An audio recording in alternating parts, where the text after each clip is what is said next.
HRU events are all about the interaction between all the participants. Normally when you go to a conference, there's a keynote speaker and then 200 people listening, and actually most of them are not even listening. They are looking at their emails or doing something else. And we kind of felt that there's a lot of unused potential within the rooms.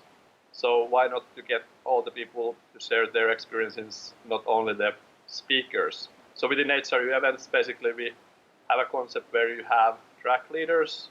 Those are not speakers, who are moderating discussion within the big group of people that is up to 30, 35. So basically everybody has a chance to contribute, share their thoughts, ask questions, even the ones that don't normally want to ask within the bigger group of people. So yeah, it's all about co-creation, active participation, instead of just listening and learning from one person. You're able to connect with multiple different people.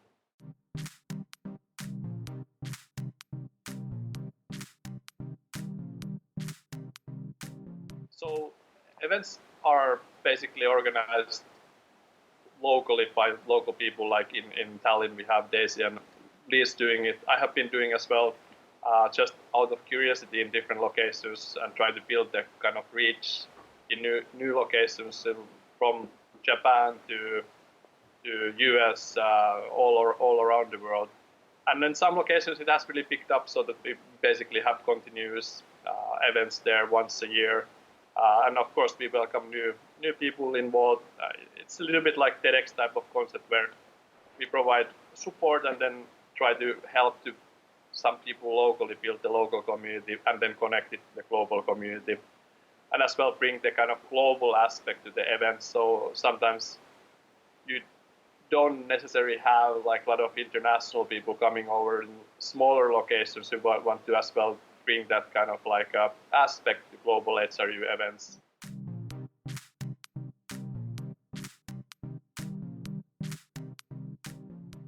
Most likely, there's always chance that the mind will change in the last minute, but like most likely I will be talking about the foresight methodology applied to human resources as an occupation.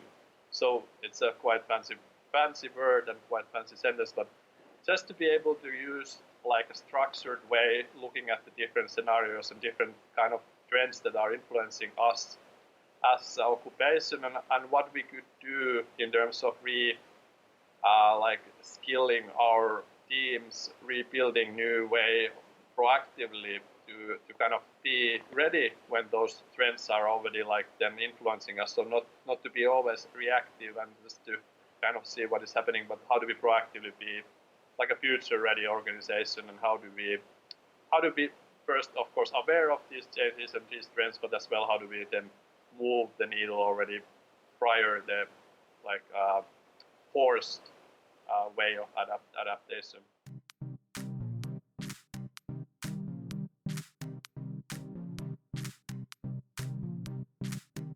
When you are very good at something, it kind of is in a way limitation as well. When you become an expert, you tend to start like asking less questions, and you tend to start being limited in a world view.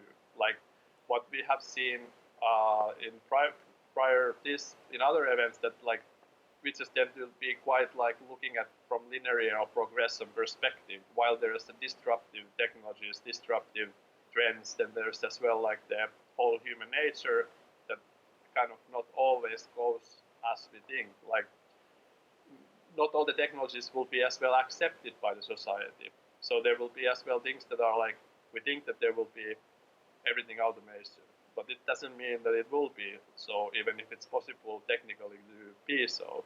So we need to think of like perspective of opening our eyes to different kind of disruptive things, but as well then do a scenario planning in terms of how likely certain thing is to happen, and how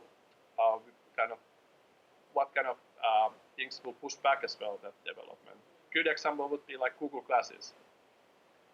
I don't see them anymore, at least in, let's say, normal day-to-day use for many people, just because it was a societal, like not accepted by people. People were called class halls when they're wearing them.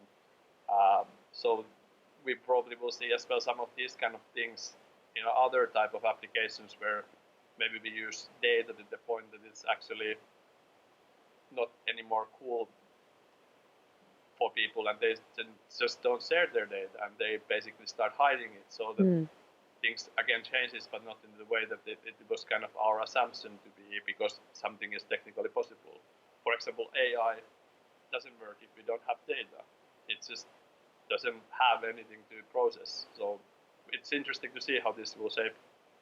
And I think like to have a better view on like what kind of tools, how do we do this in a process way, not just once a year in HRU event, but like how do we do this within our teams, let's say at least quarterly, and look, okay, where we are now, what is coming, how do we kind of start testing certain scenarios ourselves, and how do we future-proof ourselves.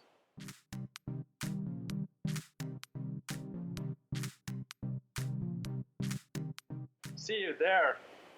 I'm looking forward to it, and definitely hope to have a very interesting discussions, and as well the kind of like confrontation and not always the kind of like a easy discussion. So HRU as well is the place where you can ask any kind of questions, and you can as well disagree.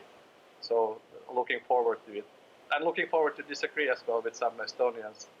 That's always a kind of like a point of new thoughts and interesting debate.